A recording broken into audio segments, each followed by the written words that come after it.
हरे कृष्णा, राधे राधे। श्री कृष्ण चरितामृत में आज का प्रसंग है गोकुल गांव महावन। कालिंदी कल कल करती हुई बह रही है। मथुरा के उस पार एक वन है जिसका नाम है महावन। उसी में एक गांव भी है गोकुल। गायों का समूह यहीं रहता है। गौ कितनी है, संख्या सही सही बता पाना ज़रा कठिन है। 20 लाख से भी ज़्यादा है यहाँ गौ। बड़ा दिव्य स्थल है ये। यहाँ की माटी परम पावन है और हो क्यों नहीं, गौएं जहाँ स्वच्छंद विचरती हैं, अपनी मस्ती में रंभाती हों।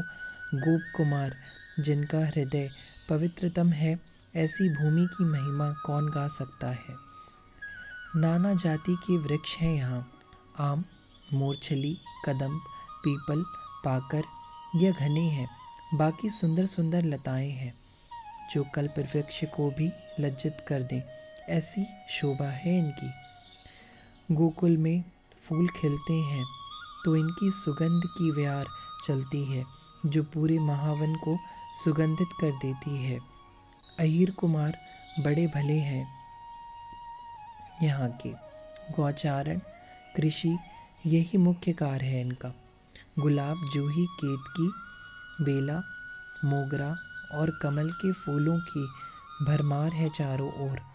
भौरों का गुंजार एक अलग ही संगीत का अनुभव करा जाता है महावन में। कुंज बने हैं छोटे छोटे, ये बने हैं, बनाए नहीं गए हैं। इन कुंजों में गोप कुमार जब गौचारण करते हुए थक जाते हैं तब बैठ जाते हैं। चंचल तो होते ही हैं ये, फिर कूद पड़ते हैं कालिंदी में जल क्रीड़ा करने के लिए। भूख लगती है तो माखन खाते हैं। बड़े सीधे भोले लोग हैं यहाँ के। कपट तो इन्होंने कभी जाना नहीं, जो कहना है कह देना है। महावन दिव्य है, अद्भुत है। गोकुल नाम इसका इसलिए पड़ा क्योंकि गौओं का समूह यहाँ सबसे ज़्यादा है। हे तात विदुर जी, आप ही बताइए, ऐसी पवित्रतम और प्रेम की स्थली में अगर गोविंद ना अवतरित हो तो कहाँ होंगे। उद्धव जी सुना रहे हैं भाव में डूबकर श्री कृष्ण चरितामृत। अष्टवसु हैं। हे तात विदुर जी, आप इस रहस्य को जानते ही हैं। विभासु जो 8 वसुओं में सबसे छोटे थे, वे ही भीष्म पितामह के रूप में आए हैं। विदुर जी ने हाँ में सिर हिलाया। अष्टवसु में सबसे बड़े हैं द्रोण, फिर प्राण, ध्रुव, अर्क, दोष, वसु और विभासु। तात, विभासु के अपराध हो गया।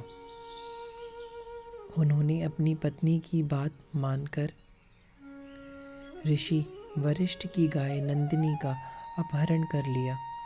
बहुत क्रोधित हुए थे उस समय वशिष्ठ, और उन्होंने 8 के 8 वसुओं को श्राप दे डाला कि जाओ और पृथ्वी में जन्म लो। उद्धव विदुर जी को बता रहे हैं, तात, राजा शांतनु ने गंगा जी से विवाह किया और समस्त वसुओं का जन्म होता रहा। गंगा उन सबको अपनी धारा में बहाती रही। अंतिम में विभासु भीष्म के रूप में बच गए इस पृथ्वी में।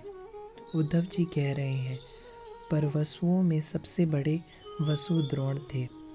वे श्री हरि के परम भक्त थे और उनकी पत्नी धरा देवी, वो भी पतिपरायण थी। पर द्रोण वसु को अपने छोटे भाई विभावसु के कृत्य से बहुत कष्ट हुआ था। ऋषि वरिष्ठ की गाय नंदिनी का अपहरण उन्हें वैराग्य सा हो गया। वशिष्ठ जी के चरणों में जाकर उन्होंने श्री हरि भक्ति की कामना की। श्री हरि वशिष्ठ जी द्रोण की श्रद्धा और उनका सरल हृदय देखकर गदगद थे। जाओ तप करो, श्री हरि की आराधना करो, वे प्रसन्न होंगे।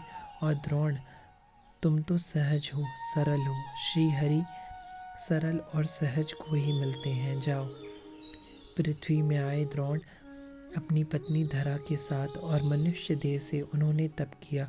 सतयुग से तप करना प्रारंभ किया था। युगों बीतते चले गए पर इन दंपत्ति में तप नहीं छोड़ा। वरम ब्रूहि ये आवाज़ आकाश में गूंजी। नेत्र खुले दंपत्ति ने चारों ओर देखा पर वहाँ कोई नहीं। फिर वरम ब्रूहि वर मांगो, वही आकाशवाणी। भगवान, आप पहले हमारे सामने तो प्रकट होइए, हमने आपको देखा भी नहीं, फिर ऐसे कैसे मांग लें आपसे वर। बड़ी सरल हृदया धरा देवी ने यह बात कही। उनके पति द्रोण ने भी यही बात दोहराई थी।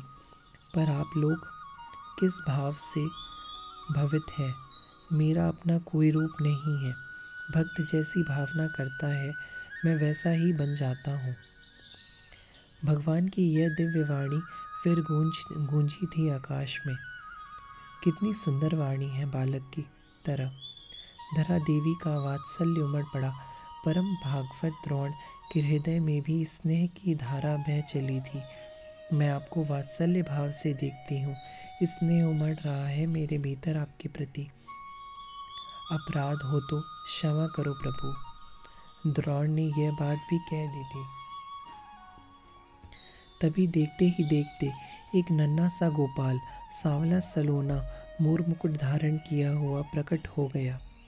उस बालक को देखते ही देवी धरा के वक्ष से दूध की धारा बह चली। भक्तराज द्रोण देह सुध भूल गए। वे बस देख रहे हैं उस नन्हे से बालक को। नाथ, आप हमारे पुत्र बनिए। हम आप पर अपना स्नेह लुटाना चाहते हैं। फिर कुछ देर बाद हंसे द्रोण। बोले, स्नेह वात्सल्य के मूल तो आप ही हैं, पर भक्त की कामना है तो आपको पूरी करनी ही चाहिए। यह कहते हुए साष्टांग नतमस्तक हो गए थे द्रोण। पर धरा देवी तो वात्सल्य सिंधु में डूब गई थी। आप यशोदा मैया हैं मेरी और आप मेरे नंद बाबा। बस उस बालक ने इतना ही कहा और मुस्कुरा दिया वह मोर मुकुटधारी। और देखते ही देखते सारी सृष्टि ही बदल गई थी। उद्धव ने विदुर जी से कहा, तात, यही दोनों परम भागवत दंपत्ति ही गोकुल के मुखिया नंद बाबा और यशोदा के रूप में प्रकटे थे। हरे कृष्णा, राधे राधे।